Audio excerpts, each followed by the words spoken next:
Hello and welcome to this quick review of the Merriwell Sisters historical romance book series by Virginia Heath. I'm Olivia, your favorite resource for book recommendations you can easily screenshot. You're watching Random Olive Reads. First up is Never Fall for Your Fiance. We have a charming Earl whose mother lives in America, and he has decided to interrupt her matchmaking by saying that he's already engaged, except that he made it up, and now mom's coming to visit and to plan his wedding. He meets Minerva, and it looks like she could use the cash, so he hires her. She brings her two younger sisters along, and his friend hired an actress to pretend to be their mother. It's basically a huge mess, but absolutely hilarious with all sorts of calamitous potential. Never Rescue a Rogue is book 2 of the series. Our second sister, Diana, is the main character here, who is known to work at a newspaper as a grammarian. Her family thinks that she secretly writes for gossip columns, but she actually does hardcore investigative journalism, which is super dangerous.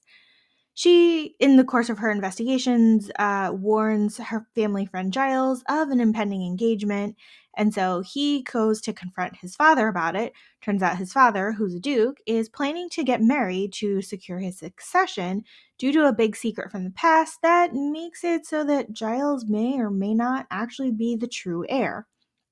After the Duke's sudden death, Giles has to clean up the estate and uncover the evidence of any sort of blackmail or risk of his title before it can be used against him, and he needs to team up with Diana to do so.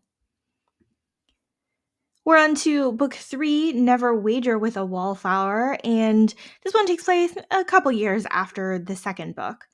Venus and Galahad have been at odds with each other since their first meeting without any real reason. However, things will probably get a lot messier when Galahad purchases the property next door to the orphanage that Venus works at so that he can build his new gambling hell. With a negligent, wastrel father, Venus has little tolerance for vice and kind of believes the worst of Galahad. Add in Venus's general distrust of men and her own reaction to men, she is constantly wary of Gal's overtures of friendship.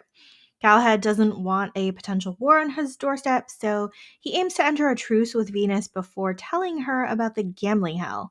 Of course, in spending more time with her, Galahad shows his honorable nature and kindness towards the orphans and makes Venus start to question her perception of him.